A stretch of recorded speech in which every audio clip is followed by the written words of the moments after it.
Hello, everyone. Today it's my pleasure to host the EPICON Podcast. I'm Pascal Bernard. I work for the Candid Foundation as a political officer within the project EPICON, and I'm responsible for the conferences and the implementation of EPICON in the northern and Baltic states. But yeah, today it's my pleasure to host you, Shira Ben-Sasson Furstenberg. You are a leading voice within the peace camp in Israel, but you can tell about yourself more right away. When we prepared for this session today, I think went through a little bit of a loop, what we want to cover, and what you suggested to, or what you wanted to discuss very much, was the story of your grandmothers, dating back to 1929 during the Hebron massacre. And I can relate to that because it was also my experience that after October 7th, when I went to Israel, a lot of people that I talked with were saying, you know, it wasn't working back in the days, and it's not working today. And people were referring to Hebron massacre when Jews got lynched in their neighborhoods in Hebron after some disputes around the Western Wall, and yeah, the conclusion for many was that it didn't work out that time during the British Mandate. It will not work today, and it's either us or them. You, however, have a different story. What is it? Yes, you're right that many people in Israel, Jews and possibly Palestinians too, I can only speak as a Jewish Israeli, look at the bloodshed and the history, the joint history of Arabs and Jews on that land, on our land, and see it as an impossible past and impossible present and impossible future, one that is always doomed to end. It's like we're doomed to live by our sword. It's like we have this biblical blessing / cursing that we will always live by our sword in our neighborhood, in our region. And what I actually feel from my personal family, private, very, very private experience, is that almost every single person of the generation of my grandparents, and I think to sit in Berlin and talk about our generations of our grandparents is always very heavy on history and legacy and difficult things that happened in past generations. But of the generation of my grandparents, most of the people that I lived with and grew up with must have been saved by someone if they were living among us. And therefore, around us are a lot of stories of neighborly life-saving and support and interaction of crossing the lines between nations that really enabled the generation of my grandparents to live. And for me personally, in two incidents, and I think about it now in the year 2025, it must have been a few minutes.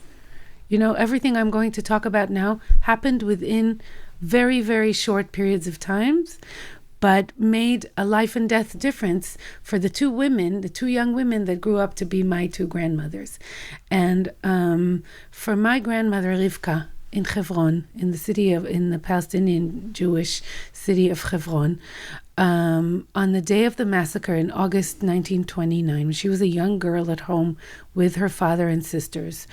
And their Palestinian landlord came back from the olive trees and knew that there was a massacre being organized by his Palestinian fellows, and stood at the doorway of the house and said to the family of my grandmother, who was a little girl, "Don't open the door. to anyone. Stay in our house and don't open the door, and I will protect you from the door. And when his friends, the rioters, came, he said, you will not enter. And they said, we know you are hiding your tenants, your Jewish tenants. And they wounded him and left.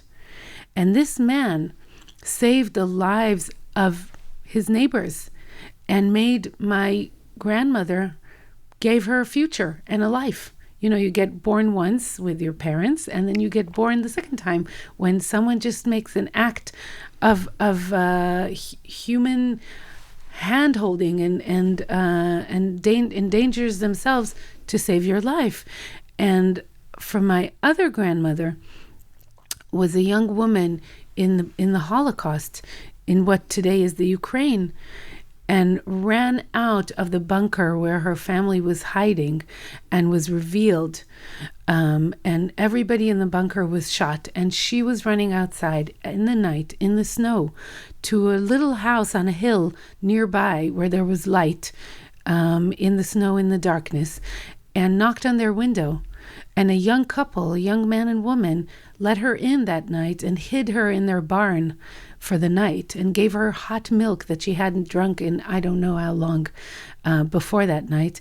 And in the next morning hid her in their snow sledge and covered her on the bottom of their snow sledge and took her to the next city where she found relatives who were hiding. So those few moments in Hebron and in the Ukraine, and people deciding to show an act of humanity, for me became a debt of life, and for me became a debt to my children, that I need them to speak the names of those people. And they know the names. My 3 children know the names of Abu Shaker and Shaker in Hebron. And you have been there. And I have been there. Right? And they know the name of Olga and Mykolai Midensky in the Ukraine. And these are people we have never met. They lived 2-3 generations before us. But my children know and say their names. It's a debt of life for me. And have you met them? My father met Olga, and we have planted a tree in their name in the where all the trees for the righteous among the nations in Yad Vashem, a Holocaust Museum in Jerusalem, in their honor. The family in Hebron, I have not met. I visited Hebron many times with my friends from the organization, the brave organization Breaking the Silence, which is an organization of former IDF soldiers who give testimony to acts they did during their army service that they feel were unnecessary and difficult. So I joined a Breaking the Silence tour in Hebron, and Avner, who led the tour at the time, said, listen, Shira, we might meet a cousin, a nephew from Abu Shaker's family. And I asked myself, and I asked Avner, what do you bring to such a meeting? What kind of gift can you bring back to repay for the gift of life? And I went to a plant shop in Jerusalem. I bought a little olive tree for them to plant in their home. So I carried that olive tree around with me on the bus on the way to Hebron. And then I was also told by my friends from Breaking the Silence something that I really couldn't wrap my head around. They said, if you write a little letter in Hebrew that says, my family would like to thank your family for protecting us and saving our lives in 1929. We are very grateful and we honor your act of kindness. And if you only write a simple letter in Hebrew on a piece of paper in your own handwriting, and Abu Shaker's nephew can carry it in his pocket, and anytime he gets stopped by Israeli soldiers in the Shuhada Street in Hebron or anywhere, he can show that letter as proof of being a good person, a worthy person, then that would be really quite helpful. And I felt so ridiculous to write that letter, that I'm in a situation where a mere piece of paper from me equals or responds to the amazing act of life-saving that this family did for us was an embarrassment. But nevertheless, if it can help, I wrote that letter. I didn't get to meet Abu Shakar's nephew that day. He didn't get a permit to come to the part of Hebron that I was visiting. I left the tree and the letter for him, and I've been told that it was given. Wow. I'm almost speechless, Shira, and I think we got some idea of who you are, but maybe you want to properly introduce yourself. What makes you special as a person is not only your dedication in Jewish Arab cooperation, but also you're an Orthodox Jew within the peace camp, and by that speaking for not a lot of people. And maybe you want to give a little bit of information who you are, and also who is your community in Israel. So I'm a Jerusalemite, born and raised, and live there today with my husband Yair. We've been together since high school, and he's a professor of Talmud at Hebrew University, and we have 3 children. I would say that I grew up as the most mainstream, regular, normal, modern Orthodox Israeli. I would say about 10%, give or take, sometimes 8, sometimes 12%, but around 10% of Jewish Israelis are modern Orthodox. So we are a minority in the Israeli society, but a very influential and present minority. We may talk about some of the figures that today represent us in the public sphere in Israel. So I'm a part of a minority that is not suffering from minority, issues and problems like other minorities. It's a rather elitist minority in very Israel. Ashkenazi surrounding maybe as well. Yes, Ashkenazi, educated, upper middle class, mainstream modern Orthodox Israeli. That's how I grew up, in the mainstream modern Orthodox school system, youth movement. It's called Bnei Akiva, in a very good all-girls high school in the territories in the West Bank that I used to drive to every day from Jerusalem. I just thought that I was as normal as it could be. But I would say that today I am probably a statistical mistake, and the sector that I belong to is probably 0.001% of Israeli society. We could also say statistical fortune. Yes, but non-existing. Not existing statistically. I don't really exist. People like me are sadly a very small group. I might say more about this, Just because you are not only modern Orthodox, but also sort of very involved in the peace camp. It's a very unfortunate term, but still I think what we from EPICON understand by this sort of everyone that sees coexistence as the long-term goal. So you are an active member there, but also very much coming from a religious background. This is what makes you... Yeah. So, everybody likes to think that they're unique. Yeah. I'm sure you are unique in so many ways. And everybody watching and listening, every single person, like Monty Python say, we are all individuals. And I'm also an individual, and I find my uniqueness. I would like more people to be like me and to sign up to the values and the way that I believe in, both in a Jewish way and in a civic way, to be the kind of Jew that I believe people should be, and to be the kind of citizen and human that I think people should be. But sadly, both my community at the synagogue that I helped found and belong to, and the organization that I have the honor of being in the leadership of, are such a small voice in the Jewish Israeli world that, and you and I discussed the question of how do we grow?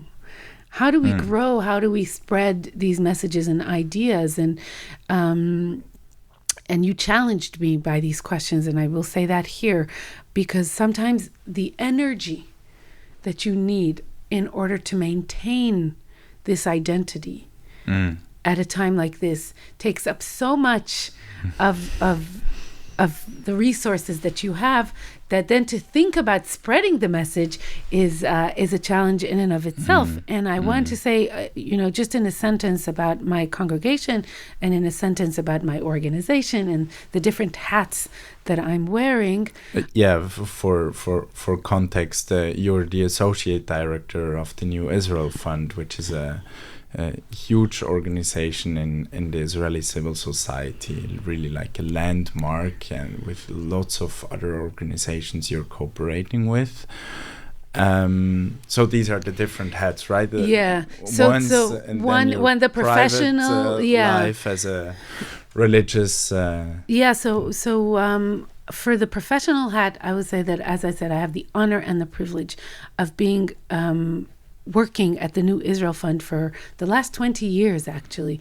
I don't know that people in my generation already still hold careers in the same place for 20 years, but I did leave twice and come back because NIF really is home. And it's a place where I grew and where my social activism and political activism really developed over the years. And I do have the privilege of today being in a position where I can influence the New Israel Fund priorities, and we may look into them later. And the New Israel Fund is a philanthropy, but it's much more than that. It's the home for pro-democratic civil society in Israel. And we are honored to support dozens and dozens of social change organizations and human rights activists on the ground in Israel every year for more than 40 years now. So that is sort of my professional hat. And in my personal community and Jewish practice hat, together with my family and with 11 other families, we broke out of the synagogue that we belonged to in 2006 because we wanted more equality for women in our Jewish practice and religious life, and to challenge the limits of women's participation in Jewish practice and in prayer and the leading service and reading from the Torah. And as you and I discussed, things that boys do in the age of 13, I did into my 30s. Things that I saw and touched for the first time at the age of 30, boys do when they're growing up. And that was a journey for us as a family. And a change from the circumstances that we knew and the kind of synagogue practice that we knew growing up. And the community today, it's called Hakel, it's in the south of Jerusalem, has undergone a very difficult year and a half since October 7th. And lost two sons of our synagogue, Hirsch Goldberg Poland and Yuval Shoham, in this terrible war. And my fellow congregants have become much more than a group to pray with. But many of us are so active in the protest for the release of the hostages and organizing open vigils and prayers on the streets in Israel during the time that Hirsch was still alive, and also after his murder. and following the message of his parents, Rachel and John Goldrook-Polin, with a message of partnership and peace and a moderate Jewish voice. I'm honored and lucky to belong to these parts of my personal and professional life that really complete each other. Mm. When we speak about your understanding, your very personal understanding of Judaism, you spoke about values. What are these core values, and how is it different from other communities that also exist? And I'm very bluntly asking, where do the Palestinians fit in there for you personally? Yeah. So, everything can be found in the big sea, in the big ocean that is Jewish tradition. And you can pick and choose.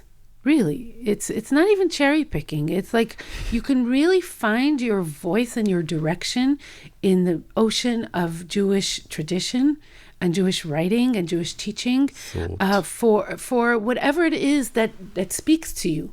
And that's a beautiful thing, I think, about Judaism, and maybe also about other religions. I can't attest to that.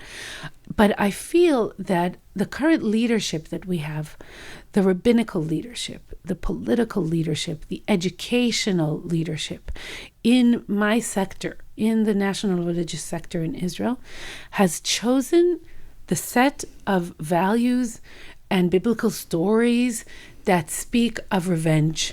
The rule of the sword. Yes, the rule of the sword, and the eternal war between Ishmael and Jacob, between Isaac and Esau, between the nations, between an eternal war, an eternal killing, eternal bloodshed, and I can't say that they made it up.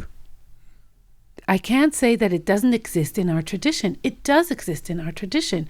But what I choose to highlight and to commit to are other things that exist in our tradition. And the God, I know it's very impolite to talk about God in a modern setting. Please do. It's very don't private. Have any restrictions Yeah, here. it's very private, and it's for some people. They say you can talk about your imaginary friend, God, if you want to. But as a student of sociology and anthropology, I've learned that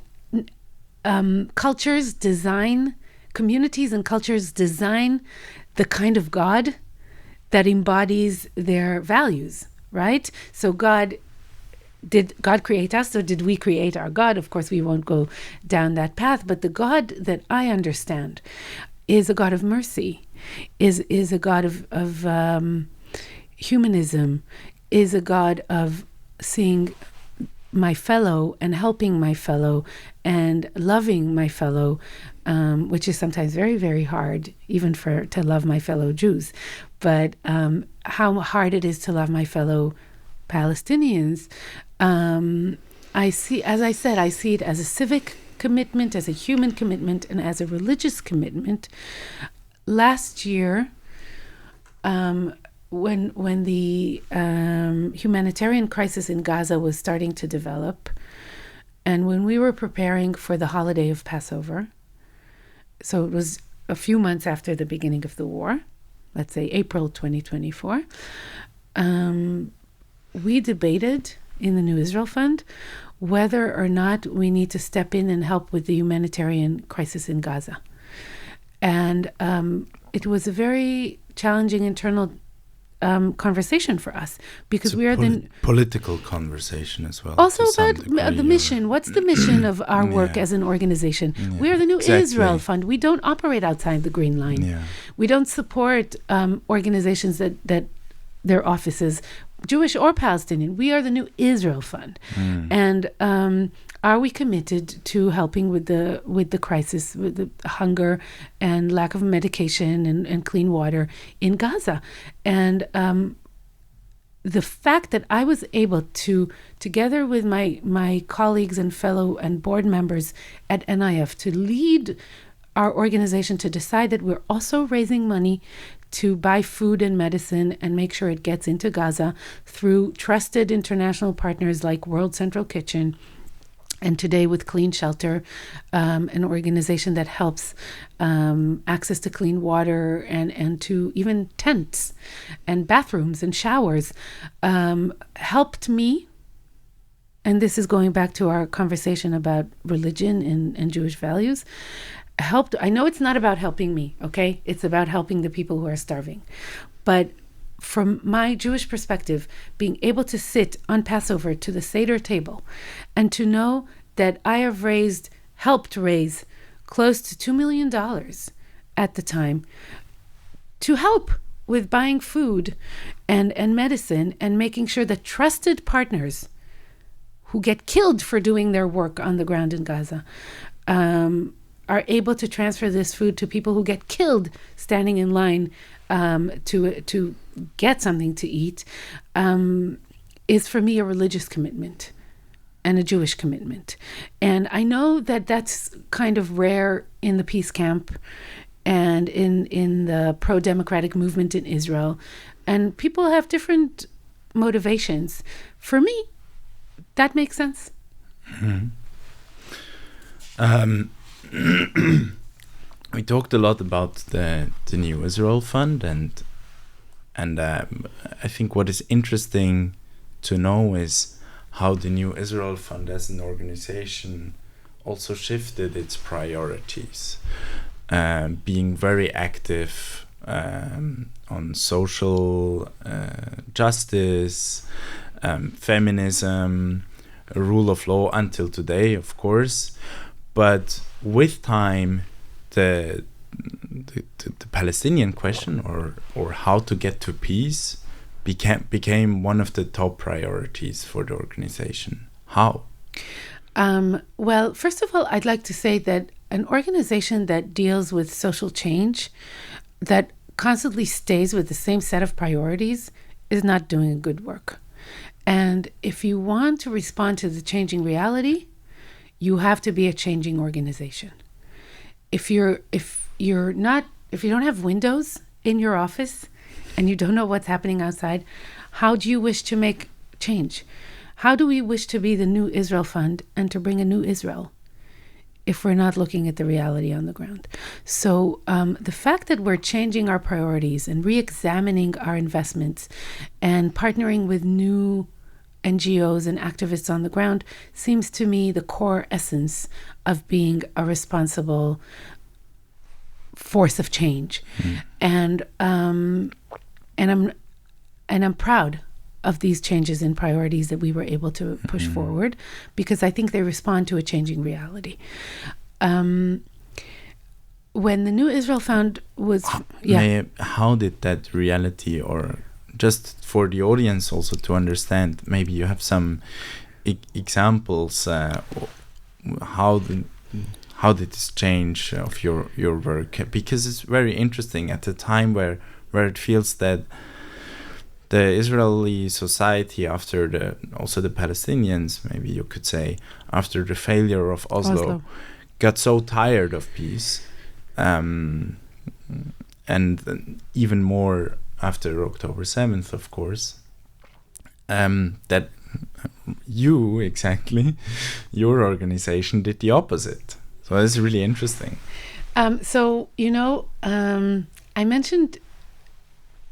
I mentioned two trees when we started our conversation. I mentioned the tree that we planted in Yad Vashem Holocaust Museum in Jerusalem to honor the family. That was for the Medensky family. And I mentioned the olive tree that I brought to Hebron when I was visiting to bring to the Abu Shakar family. And I want to mention another tree. It's an avocado tree. Post-October 7th, all of us Israelis were volunteering in agriculture work. For various reasons. And I drove to Kibbutz Saad. It's on the border of Gaza. And I helped pick avocados because we were all doing that. It was a commitment that I was happy to volunteer for. And I was picking avocados and I was hearing the cannons And you just stop hearing the cannons at a certain point because you just get used to it. It was very early on in the first weeks of the war. And I was working with other volunteers who I don't know, and I was wearing a New Israel Fund t-shirt. And someone said to me, "Oh, you're from the New Israel Fund," suspiciously. "What is the New Israel Fund doing now, post October 7th? Where are your support? Where's your support going? What's your thinking? What's your priorities at the moment?" And when I said, we are helping pay for hotels for people who are evacuated from their homes, and with a special focus on residents of the unrecognized Bedouin villages in the Negev who don't get response and protection, not even hearing sirens in their villages. That was fine. People who were picking avocados with me were like, "Okay, that's very nice." And when I said, and we're doubling down on our investment in developing peace and vision and new ideas for the region and an Israeli peace initiative, and we're standing by the avocado trees, and this man is volunteering and I'm volunteering, we're doing the same work, and he's asking me, "What is NIF doing?" And I said, NIF is committed much more today than in the past few months when we started the work on peace and security, much more today to developing a vision for peace for our region. The man laughed at my face between the avocado trees and said, "Are you kidding me? Who are you going to make peace with? Are you going to make peace with them?" And don't you hear the bombing? Yeah, and it was our cannons. It was Israeli cannons. Yeah, okay? Of course. I do hear the bombing. But he laughed at me. And first of all, I thought it was rude because, my friend, we're both doing the same work today. Yeah. Don't judge me. And secondly, I was fine. I said, "Yes. Do you want this to continue? Do you want this to be our everyday reality? Do you want us to continue to live by our sword? Do you not want a different future for ourselves and for the next generations? Therefore, you can laugh as much as you like and you can think as much as you like. This thought that Israelis love so much, there is no partner on the other side." It's like a quote that everybody says, there is no partner. So by saying there is no partner, you relieve yourself of the responsibility of paving your own way to peace. Now, I am not responsible to develop Palestinian leadership, Palestinian demands, Palestinian red lines, Palestinian ideas, Palestinian public opinion. Let our Palestinian friends do that. I am responsible to develop Israelis' state of mind, Israelis' commitment to peace, Israelis' red lines, Israeli leadership. And I will continue to do that because I think that is the best response for October 7th. How do you structure your work for peace within the New Israel Fund? What are your strategies in moving forward? So what we've found to be most helpful in the way we're thinking about this is the division between blocking harmful trends and violence and building a different vision and a different direction. So we divide our work in the area of peace and security and in the area of a different vision for our region in blocking the very, very concerning and deteriorating trends on the ground in the West Bank. Yeah. The word occupation, the O word that many Israelis and also Jews around the world don't like for us to use. Or the de facto annexation. Or de facto annexation. Or annexation. And expulsion of entire communities from their villages and schools and roadblocks and having to buy water tanks in the very hot Israeli summer, Palestinian summer.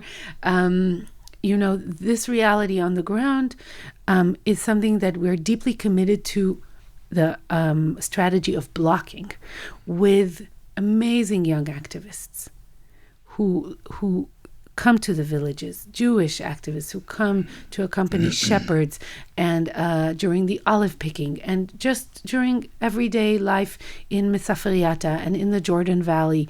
We are honored to support these activists with any kind of support that they need, and to work on the very, very personal level of a single activist accompanying a single shepherd with their sheep, to the level of advocacy and legal representation and presence in the Knesset and the Supreme Court in Israel and internationally, to do everything we can to block these trends. And on the other hand, you block this and you build, because blocking alone will keep our finger in the dam forever and ever. If that's what we're doing, we're blocking this flow of dangerous waters. But if you don't build something, you will always have to keep your finger in the dam. And therefore our building work is through partner organizations who have expertise and understanding in international relations and law and trends and understanding the Middle East, like the Forum for Regional Thinking and Mitvim, and like the Berl Katzenelson Foundation in Israel, who come together to write an Israeli roadmap that would pave a way for, as I said, we're responsible for our own roadmap. We will need international partners. We will definitely need a Palestinian partner, but we want to draft the direction and to influence Israeli discourse, Israeli decision makers, any future Israeli leadership and government that we're all praying for, to absorb some of these ideas. And do you need the international community as well? Or oh, no, we don't need them. We can do it all on our own. No, but sort of how could, because, I mean, we are here in Germany. You are part of a delegation here in Berlin. We sat down yesterday with policymakers, but also media officials. And what our interest, of course, is also how can Europe, or in this case, particularly Germany, as we are here in Berlin, help you or offer sustainable policies in your work in these two main pillars that you have, blocking Building. The occupation more or less, and the harmful trends probably also within the Israeli society. Of course, Palestinians in Israel suffer from, they're first to suffer inside Israel. Yeah. Yeah, and also in building a new vision, because this is also, I think, something that many people are actually interested in learning. How can we also contribute to new constructive ways? So I'd like to open by saying something back to you. Inviting me to participate in EPICON was an opportunity for me to meet people who live 15 minutes away from my house. Yeah. And I can't meet them, and they can't meet me. We could, but it would be very complicated, physically and socially. And for you to create a group of equals, everybody's voice can be heard. Nobody has restrictions on what they can share and bring to the table. Of Israelis and Palestinians from across the 15-minute border who don't see each other's lives on an everyday basis is a great thing. And sadly, we have to come to Berlin to do that. To meet. And gratefully, you enable us to do that. So first of all, I don't know if it's the role of the international community, but we benefit from people who understand the importance of conversation, internal conversation, to bring us to converse and to bring us to converse with others, and to keep the issue heard frontline with the people who need to hear about it most. That is crucial, and I think your understanding of this important role is extremely helpful, not as a state, but as an organization. So if this doesn't get cut from the podcast, I really would like to say thank you for that direction and commitment. And as for the international community, and then let's look at the Germans in particular. We are responsible for things that happen in our own lands, they influence other lands and other countries. When there is pandemic in one country, it goes through the water, it goes through people who travel. You can't isolate one country from another country. The world is a living organ. The human world, the political world is a living organ. Trends that happen in Turkey influence, Europe. Trends that happen in Europe influence Turkey. Trends that happen in the U.S. influence everybody else. So I don't think that the international community has one nation or other nation has more of a commitment to the Palestinians or to the Israelis. I just think that if you think of the world as a living organ, and if one organ is in pain or sick, it could influence the rest of the body, and it could travel to the rest of our body parts. If you have an inflammation in your finger, it could hurt the whole hand. So parts of the world are sick right now. A lot of parts of the world are sick right now. And the same way we're committed to the safety of Ukrainians and Russian civilians, we are committed to the safety of civilians everywhere. And I have no skin in that game. That's something about international commitment that I see. We're a full organ. What is the role of the international community, or specifically Germany? We are here in Berlin, and we just sat down yesterday with policymakers, but also media officials. And I think what people are very interested in is to know how to support constructive ways forward, be it by realistic policies, by diplomatic pressure or diplomacy in a whole, but also really to find new ways forward, because I think by now most leaders understand that this cannot go on. So we rely a lot on international partnership.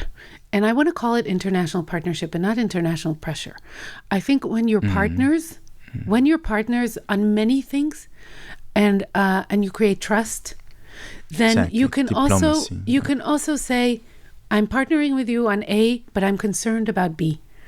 And international partnership cannot start by only doing international pressure. Yeah. It has to be built on faith and mutual commitment. And I think we have, mutual commitments over the years, which puts many countries around the world, in Europe and around the world in general, in a position to say, we have gone a long way together, and here's what we're feeling now, and we would like to say that to you. Now, I identify a problem.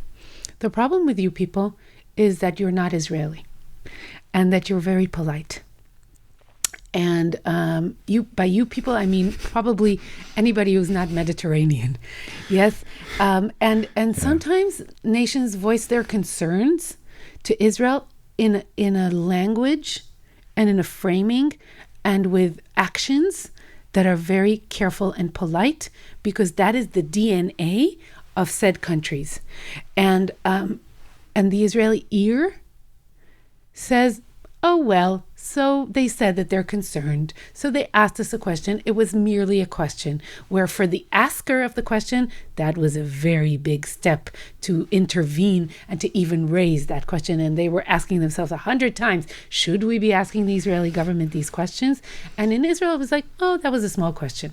So I'd like to implore, especially European nations, step out of your polite comfort zone. And when you voice your opinion and you believe in a set of values or opinion, voice them out in a way that they can resonate with an Israeli ear. That's one thing I want to say. The second thing I want to say is that we don't have to invent the wheel. Programs are in place, and plenty can be read online and in magazines and in areas where people put out ideas. I know for a fact that the organizations that we support, such as the Israeli initiative that I mentioned earlier from Mitvim and Burl, and the Forum for Regional Thinking, and other organizations, the Geneva Accord, and many others, and commanders for the Israeli security have put out writing that is fresh and detailed. And realistic, sort of. In my opinion, realistic and detailed. And they are professionals. You know, they didn't just make up these ideas. They are so detailed. They're detailed to the level of whether or not we can live with an airport in Gaza and how we need to deal with water and with the right of return. The questions are the same questions. The answers exist. You can read them. You can find them. NIF is happy to direct people in the direction of such ideas. But I think for Germany, there is something especially complicated. I know that it's not just the German politeness. I think I would be naive to disregard the shared history that the Jewish people and the German people share, and the tragedy and the trauma that we've had to work through. And I think that puts Germany in a special position. Absolutely.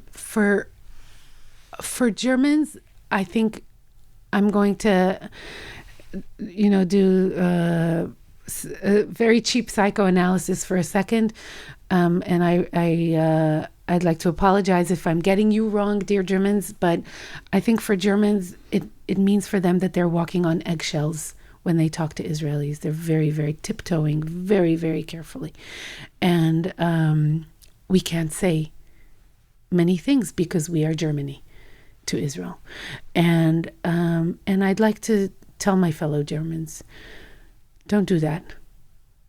I think our shared trauma and terrible shared history puts you in the position to share with us, Israelis, Jews, what worked for you, what helped you grow to be different, what helped you change as a nation, what helped you join back into the family of nations. What did you have to do to overcome who you were and to continue to be yourselves, but the version of yourself that you want to be? If that is a process that you can share with us, I don't know that every Israeli would be open to hearing that, but this Israeli would be very open to hearing that. And I know that I'm not alone.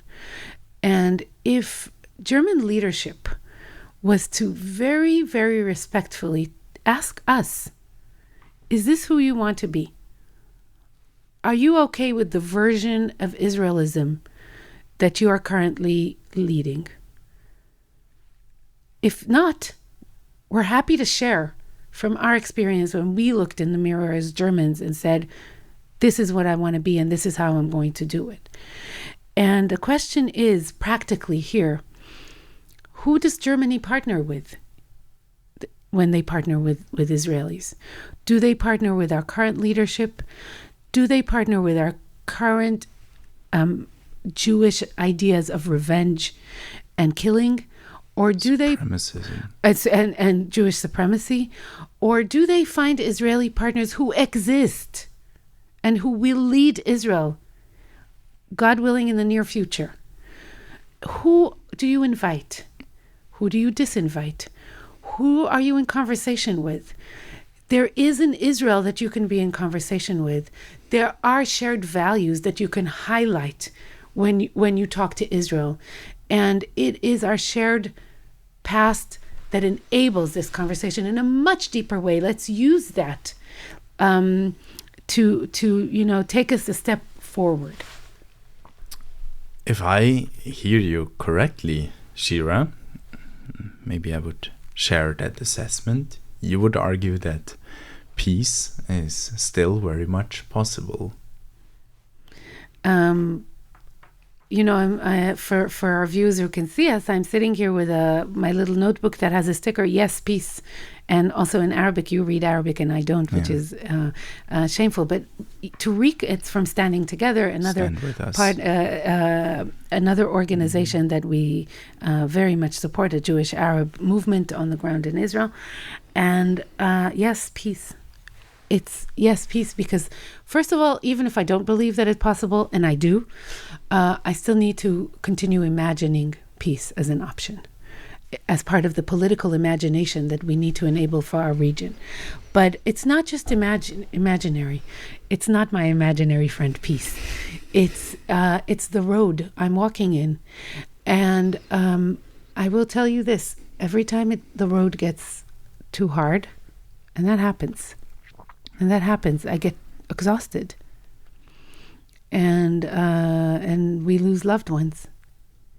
And we, it's hard times. It's hard times in very many aspects. I don't want to sit here and, in Yiddish we say kvetch. I don't want to sit here and say how difficult it is for me, because I'm very privileged. I have a shelter in my building. I have running water. I have access to medical services. I can travel through the Ben Gurion airport.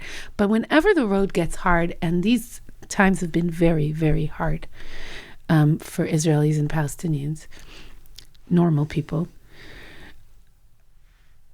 I sometimes just go into YouTube and I look for the footage from the visit of Anwar Sadat in the late 70s in Jerusalem. And I look for the footage of him coming down the airplane at Ben Gurion Airport and speaking at the Knesset. And I say to myself, if peace with Egypt was possible after the carnage, the bloodshed of 1973, of the Yom Kippur War, that happened to the day 50 years before, October 6th, 1973. And by the end of that decade, by the end of the 70s, we had a peace agreement with our very, very fierce enemy from the south, Egypt. And my parents visited Cairo later and bought me a necklace with my name in hieroglyphic. And, it's lasting. It's a safe border. If that was possible, I was a little girl. I wasn't alive in 1973, so I don't have the trauma personally, only in a communal way. But I was already alive when he was visiting. And the 3-year-old and the 5-year-old that I was wants to relive that.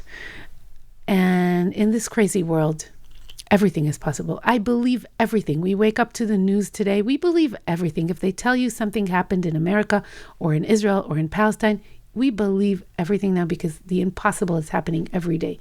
It's happening for the worse. But the impossible can also happen for the best. And also, I believe it because I know how much we invest in it. We as an organization, we as a movement, we as international partners. So many good people are doing such good work. And as a believer, I will have to say it's got to work. It's got to succeed. Thank you, Shira. Thank you.